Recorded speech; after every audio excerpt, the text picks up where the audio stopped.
Hello everyone, this is Darion GNB here, and welcome to another...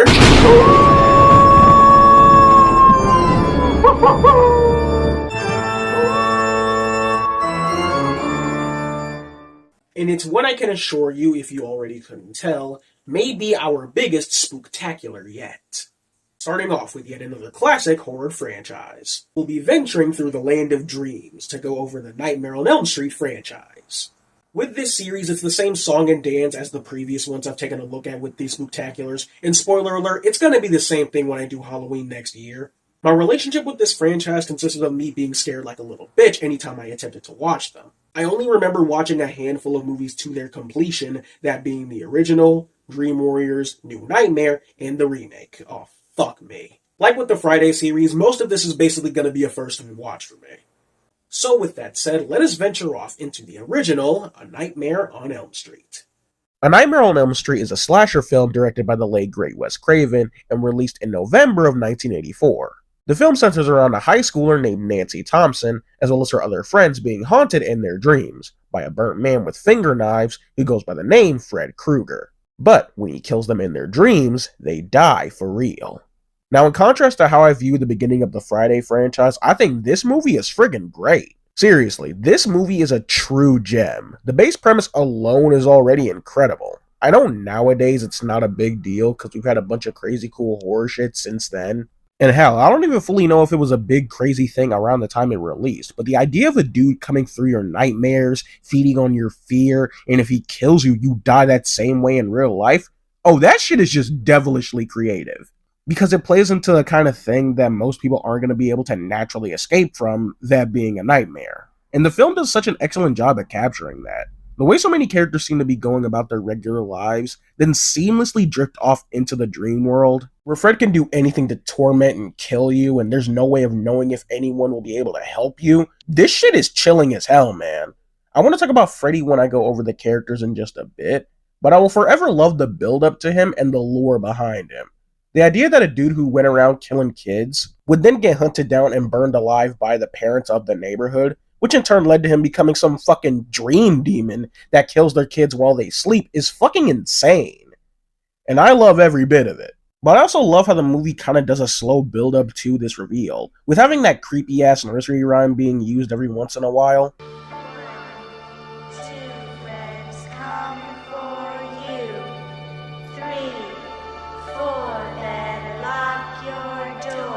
And how Nancy's parents clearly know what's going on, but deny it, and it just fills this movie with an added uneasiness, that this really is some boogeyman brought to life, and is almost inescapable.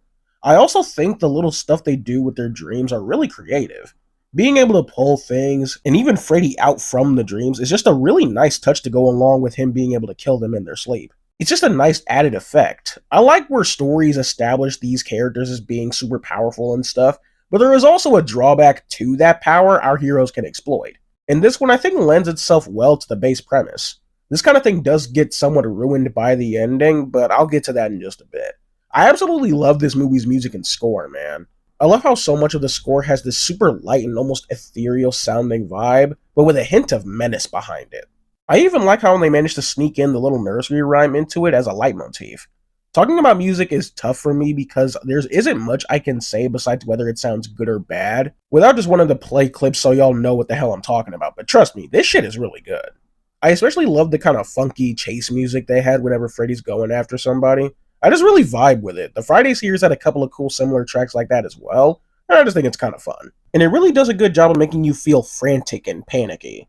The characters are alright. A few of them have the typical horror movie symptoms of being irrationally stupid, particularly the adults, and I get in universe why that is. With Nancy raving about some kid killer her parents murdered years ago, it's understandable for them to want her to kind of drop the shit on top of dealing with teens dying all around them, but I kind of draw the line where you see your daughter go into a hospital bed, see her pull out a hat literally from thin air, and still have the gall to deny something weird is going on.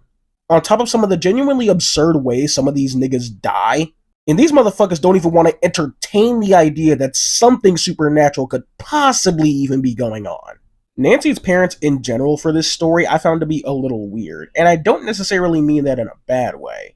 Like, I don't rewatch this movie that often, but every time I do, including this recent one for this video, I forget Nancy even has a fucking dad until he shows up. And that's because the rest of this movie doesn't really sell these three as living in a, quote, normal household. Like, the mom is an aggressive alcoholic and the dad is always busy with work and stuff. It isn't really around the other two that much, and I don't know if this was intentional on Craven's part, but it kind of just feels like the family has been a bit broken for a while, for some unbeknownst reason to the audience. And if that is the case, I find it weird the movie didn't try to at least allude to why that is. But that is mainly just a me thing. Also, I don't know where else to bring this up, so I'll kind of just do it now. Why the fuck did Nancy's mom decide to keep Freddy's glove? Like, yeah, after she and the other parents burned him alive, she just kept the glove. For some fucking reason. Seriously, why is that something you wanted to have? Like, this is almost the equivalent of me and a bunch of other niggas burning someone like Dahmer alive. And I decided to take the butcher knife that he used to slice somebody's ass cheeks off. Like, why would I want that? Nancy's classmates don't offer much. I do like how they use Tina, however. Tina is the first face you see in the movie, and you think it's because she's the main character. But Craven, tapping into what I can only assume was a prelude to what he did with Drew Barrymore in Scream, has her be the first on the chopping block, which I found to be a neat little subversion. Nancy's dumbass boyfriend was kinda just that, but Nancy herself I thought was a fantastic protagonist. Watching her go through all of this, learn the different ways she can fight Freddy, see her combat all the people telling her she's crazy, and hell, even going full on Kevin McAllister and Home Alone's his ass. Seeing a proactive protagonist makes it really easy to become invested in them for me, and Nancy proved herself to be a pretty damn good one. One that I'm shocked I don't see as many people rave about how good she is. But the big star is of course none other than Freddy himself. Now Fred is an absolute legend in the slasher genre, and all of horror in general, for his crass and disturbing sense of humor and his very wild and sadistic personality. But in the original Nightmare film, Freddy's a bit more tame than he'd be in some of the later entries. That doesn't mean he's not any fun to watch, because he definitely is. But you can just really feel Craven wanting to push the fear factor with this dude here, and I think he did a great job. The haunting voice, the horrible burnt face and laugh, and just the various gruesome ways he likes to taunt and torment the teens, in some instances by mutilating his own self. It really does a great job at selling Freddy as a really fun but frightening character, and it's a great start for this horror icon. The performances for this movie were honestly all pretty good. Ronnie Bakley and John Saxon do a great job as Nancy's mom and dad. Heather Langenkamp as well did an incredible job as Nancy.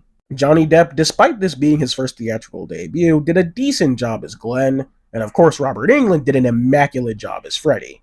The practical effects and the kills are fucking phenomenal. Everything from the makeup on Freddy to that amazing over-the-bed shot of him coming through the wall. And again, all the ways he playfully mutilates himself looks incredible. The stonework they did with Fred being lit on fire as well looked incredible, and the entire final act was just really fun. And the kills, holy fucking shit, dude. I don't know a single one from this movie that's not iconic. Okay, well maybe Rod's death. His was kinda lame. He only got strangled. Like a pussy. But Tina's death was absolutely beautifully done. The cuts all look so visceral and brutal, and the stonework of her flying around looked great. But my favorite without a doubt would have to be Glenn.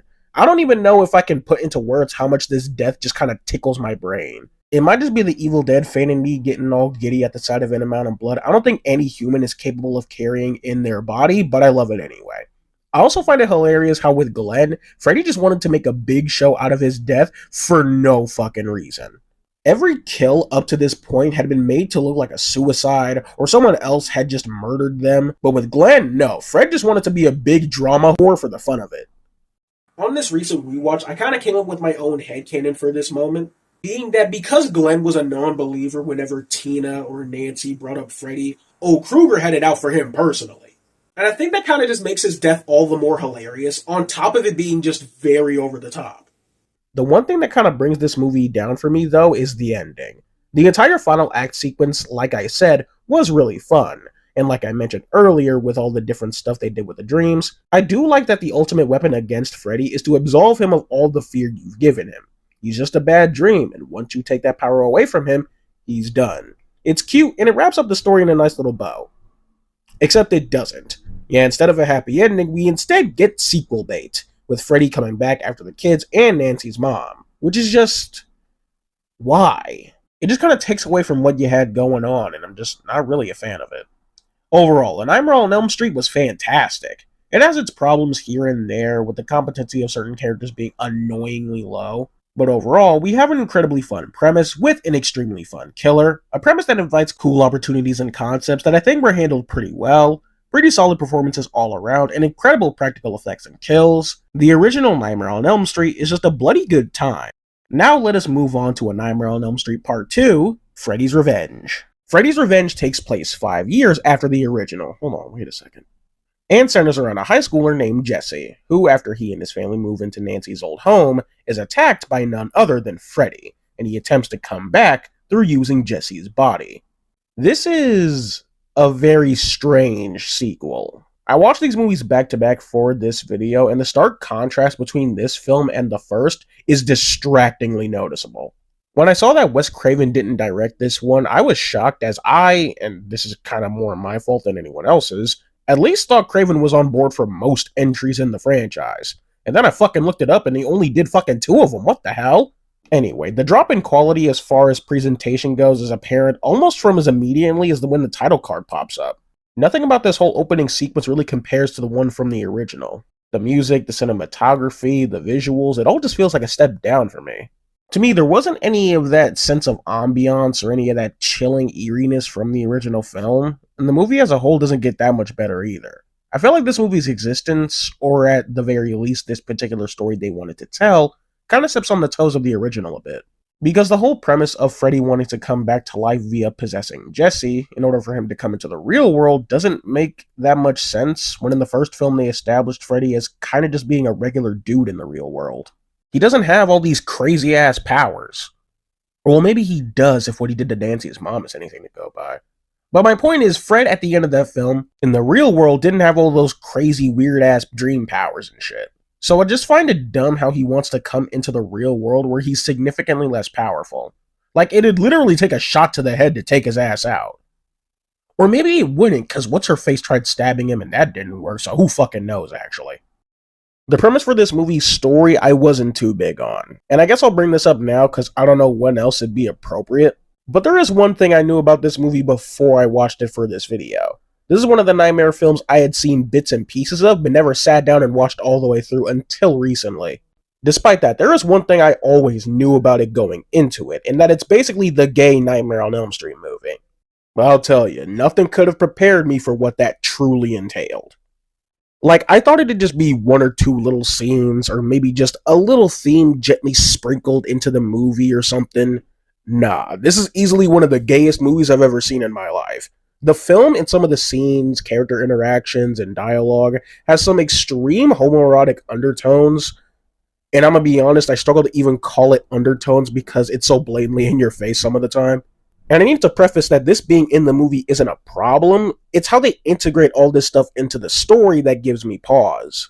It just feels like a weird direction to go in for this movie's tone and vibe after that first Nightmare film. I don't even know if I dislike it in the film itself. It's so weird, but sometimes it also feels like that fun kind of weird, where it's enjoyable due to some of the kind of weird absurdity it brings. While on that, yeah, the tone for this movie doesn't really live up to the original one either.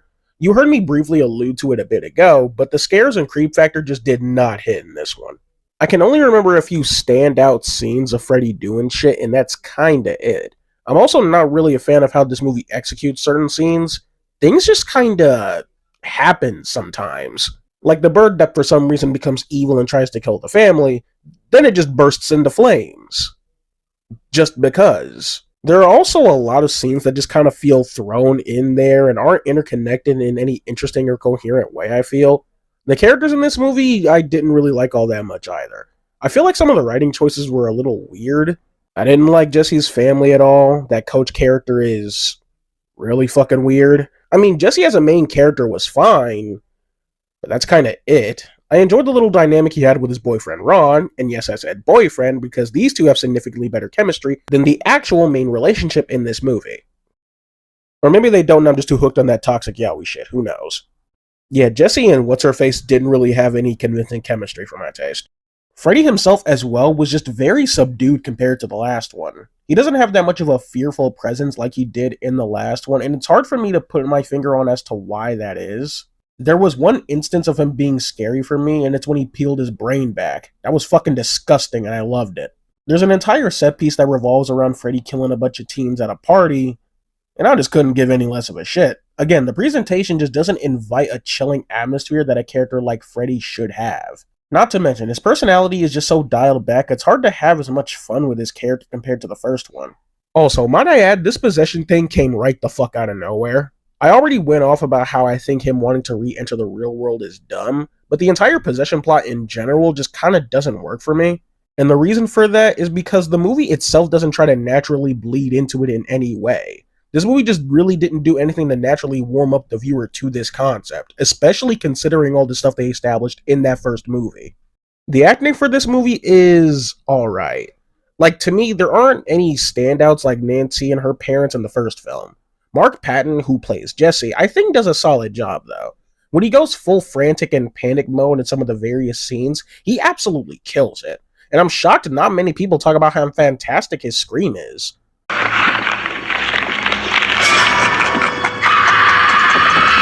Everybody else? Robert Russler, I think, was alright as Ron. He and Patton paired off pretty well together, but he didn't really do that much besides that. Kim Myers was alright as Lisa, but ironically didn't have as good of a pair off with Patton. They just didn't really feel that convincing as a couple some of the time, and some instances even look a little uncomfortable. England himself surprisingly didn't grab me as much this time either. Now, I think this is more of a fault of the writing than the acting, but this subdued kind of Freddy just isn't as fun for me. The kills and practical effects also took a bit of a hit. I won't say they're all terrible. There are some good slice effects when Freddy tears people up. The aforementioned brain effect I thought looked pretty sweet, and the entire bit with Freddy emerging from within Jesse looked really damn cool. Easily the best effect in the movie. That shit looked rad. But there is one kill I feel the need to bring up. If the homoerotic subtext wasn't enough for you, why don't we go over to the kill scene where the coach character gets assaulted by balls, gets dragged to the showers, stripped down naked, and whose bare booty cheeks are smacked with a towel until they turn blood red. And then Krueger just up and finishes him off. That could be taken a different way, god damn it. This movie just has so many scenes and moments that'll just leave you in a perpetual state of shock and confusion. Overall, Nightmare 2 Freddy's Revenge is a weird as fuck movie. I apologize if this section ran a little short compared to the other ones, but I really don't know what else to say. Everything from the last movie is a pretty big step down in quality. The characters, the acting, the kills, the story and writing aren't all that engaging. It feels pretty messy with things just kinda happening randomly for no real reason, and the homosexual themes was something that was just kinda weirdly handled. It didn't have any kind of bearing on the story or whatever, and I can't help but find it to be a weird direction to take tonally. After the first movie, it's hard to describe it, but it feels so weird to follow up such a classic horror film with something like this. And I'd like to clarify that the movie isn't terrible. I didn't have a bad time watching it. Some of the weird as hell moments, the gay subtext, the questionable performances do add some bits of levity and enjoyment. So when I say this movie is weird, it's not that I think it's bad, it's just fucking weird. A part of me almost wants to think that maybe if this wasn't a Nightmare movie, I wouldn't be so mixed up about it. Because a lot of my issues are from me literally jumping from that original film straight to this one like a day or two later. So maybe on its own, it ain't that bad, but as a Nightmare film, yeah, this shit was weird. Now onto A Nightmare on Elm Street 3, Dream Warriors. 6 years after the original, Freddy is once again back and attempts to go over the last of the remaining Elm Street kids, until none other than Nancy Thompson returns to help the kids use their dream powers to stop Freddy once and for all. Now this right here, this is the shit I'm talking about. Like I mentioned earlier, Dream Warriors was one of the few I remember watching all the way through. And it makes sense as to why, because this is undoubtedly the best Nightmare film for me. Yes, even surpassing the original. Something I did find hilarious about this movie is that it basically treats the last one like it didn't fucking happen, and the story literally just follows what Nancy's been up to in the years since. Almost like this is the true Nightmare sequel we should have got instead of whatever the fuck Nightmare 2 was. And it's especially funny because this is one of those things that kind of irked me about how the Friday franchise handled a few of those films. But I think because Nightmare 2 is so disconnected from the original film, and even this one, and even some of the later sequels if I recall correctly, that treating it like its own little thing kind of just works. So them not acknowledging it, I think, is just fine. But anyway, Wes Craven as well wasn't in the director's chair for this one. That title would go to Chuck Russell. However, Craven did have a hand in working on the script, and fucking hell does it show. I don't know what kind of magic touch Craven has to where the ideas he explores in these films are just so damn fun and creative. The premise for this one being a group of kids in a mental asylum, all being put in because of them being attacked by Freddy, and Nancy coming to help these kids kick Freddy's ass with their cool dream powers, is probably one of the coolest sentences I've ever uttered. The mental hospital setting I thought was a really creative choice, as I think it sets itself apart from the suburban setting of the last two films. That and hospital settings in horror movies in general, I just find to be super cool. There's this weird dichotomy where a place you're meant to receive help and care can unknowingly be a place where doom or peril lurks behind every corner, and I love it. The tone in this one also feels right at home with the original, and that translates to Freddy as well, who I'll get into in just a bit. But I adore how much that eerie vibe I mentioned was carried over here almost seamlessly. Presentation-wise, it also feels perfectly at home for a series like this. The writing for this movie was absolutely fantastic, and that goes for all the stuff like the characters and even the dream powers I mentioned.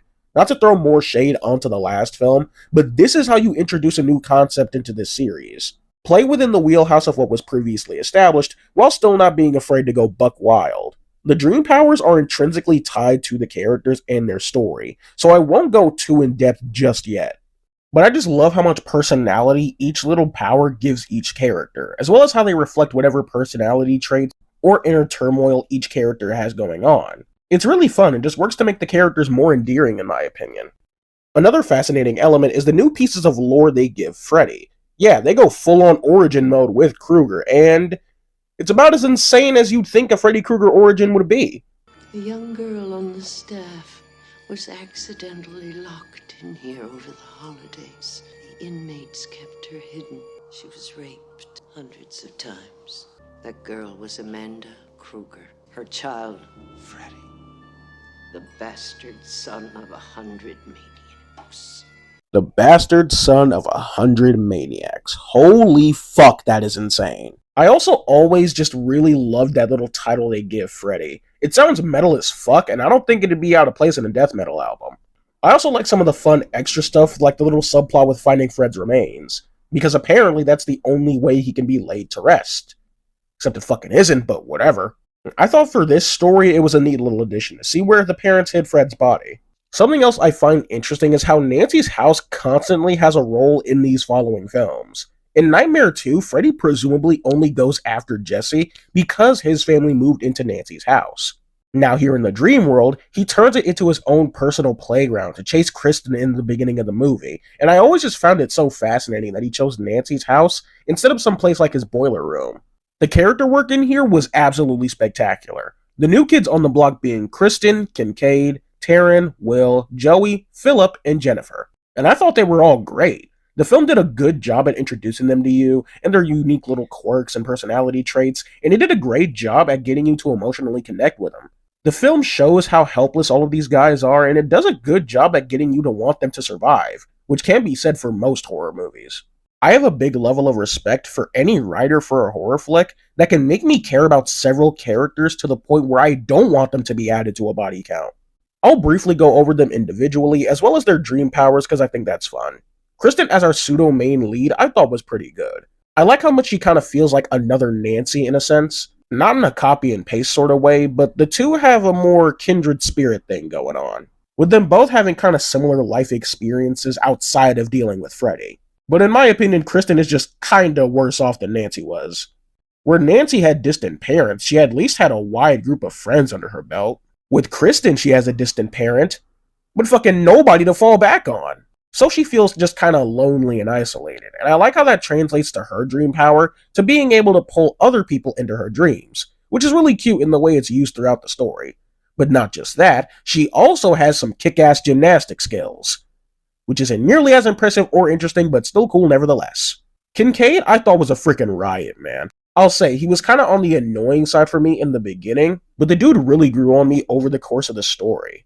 His don't give a fuck attitude and abrasive manner was just really fun to watch interact with the other characters. And I think he has one of my favorite bits in the movie, where he's fighting tooth and nail to not let the docs put him to sleep, so he just sits in the quiet room humming this song to himself to keep himself awake, and it does a great job of making you feel for the dude. Kincaid's dream power is that of super strength, which is pretty sick. And I guess it can kind of reflect his resilience and not wanting to be seen as weak or vulnerable. Taryn is the more apathetic loner type, so in her dream world, she's a kick-ass punk goth chick who can fight. Taryn, over the course of the movie, I think was just really fun to see get closer to the others in the group. You could tell her past history with drug use is something that looms over her head, on top of having to deal with all the Freddy shit. And it was just nice to kind of see her find some proper camaraderie with the others. Will is just kind of the stereotypical nerdy archetype, into board games and stuff like that, so his dream power is being able to walk, already a good bonus, but he also becomes the Wizard Master. A lot of people think this bit is silly, but I don't know, man, I think it's fun. And it honestly made Will more charming to me. Joey is just the mute kid of the group. The only other weird trait or quirk he has is wanting to fuck the fine-ass nurse Marcy, which, can you fucking blame him? They kind of treat him as the more innocent of the two, so to speak, that the others have to rescue Freddy from. His dream power is having this loud-ass scream, which is pretty cool. Jennifer and Philip I as well thought were pretty likable, despite the latter's lack of screen time. Now for the returning members, we have none other than Nancy and her dad. I'm gonna be so real with y'all, even though I said this is one of the ones I remember watching all the way through, there was some stuff that I didn't remember, as it has been a couple of years since my last watch. I say that because seeing Nancy's dad here was a genuine surprise to me, because not only did I not think he'd be in this, I also didn't think he'd have a key role in the plot.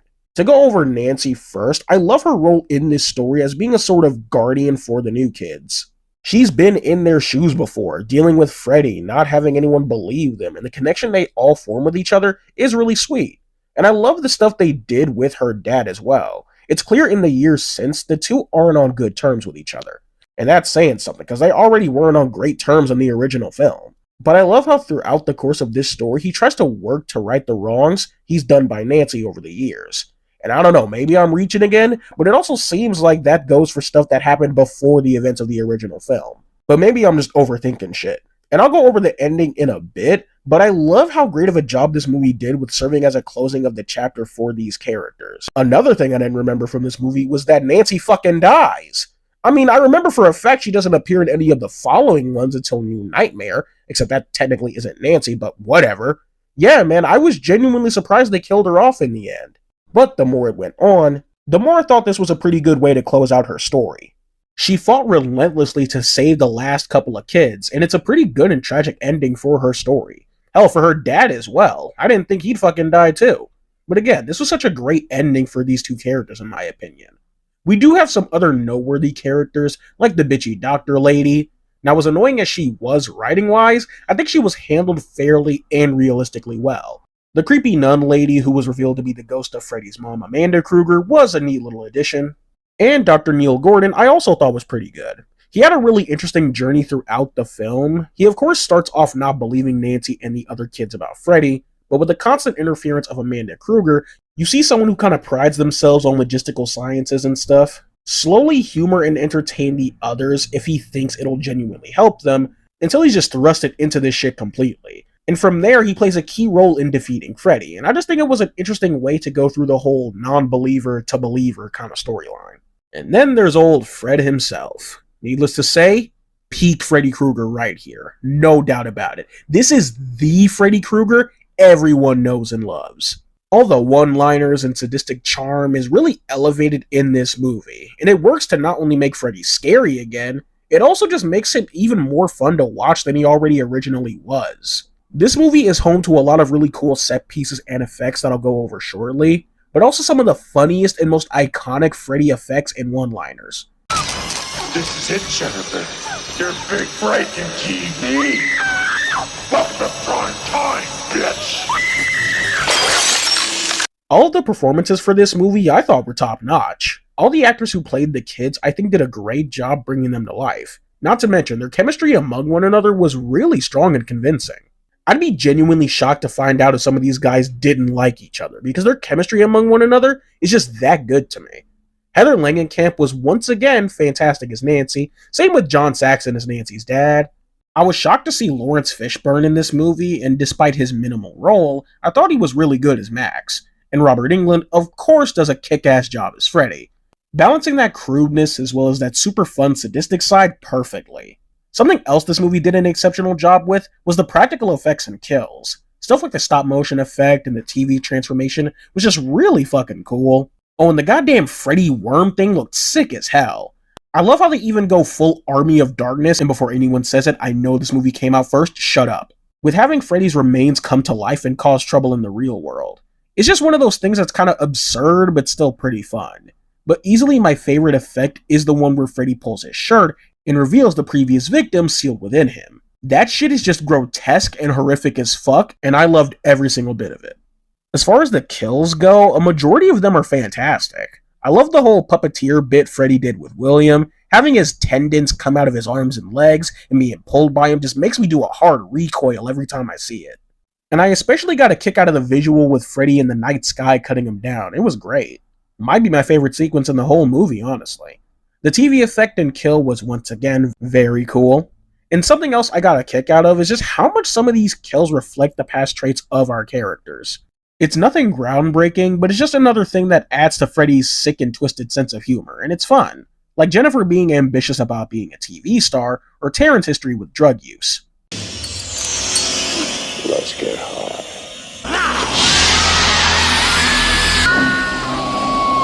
What a rush. And I as well gotta give it to the set design. For the hospital setting, yeah, but especially that hellish looking dream world they all venture to in the end. It just looks sick.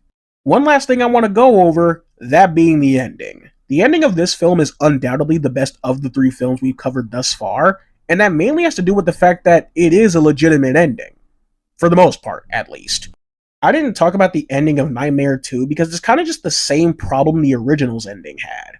What's her face beats Freddy with the power of heterosexuality, he melts like a pussy, and then Jesse comes back. Happy ending! Except not a happy ending, cause then boom, we get sequel bait, and it's just kinda lame. But like I said earlier, this one served as an amazing close and send-off to 2 pretty good characters in my opinion. Not to mention, this is easily one of the coolest ways for Freddy to be defeated. How, you may be asking? By the power of Christ, motherfucker! And even though we do have the dreaded sequel bait once again in this movie, this one was just a bit more subtle. Just a little light going off in the miniaturette of Nancy's old home. It's nothing like too bombastic and in your face like the last 2.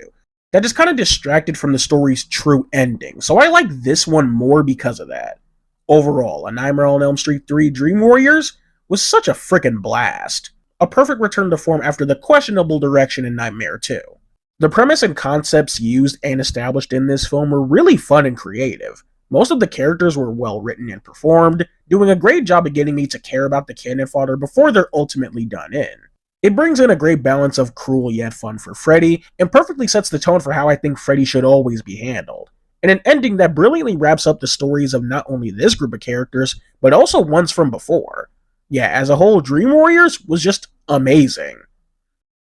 So, if you agree or disagree with anything I've said in this video, let me know right down there in the comments below. Also, be sure to like and subscribe. This has been Darion GNB, and take care.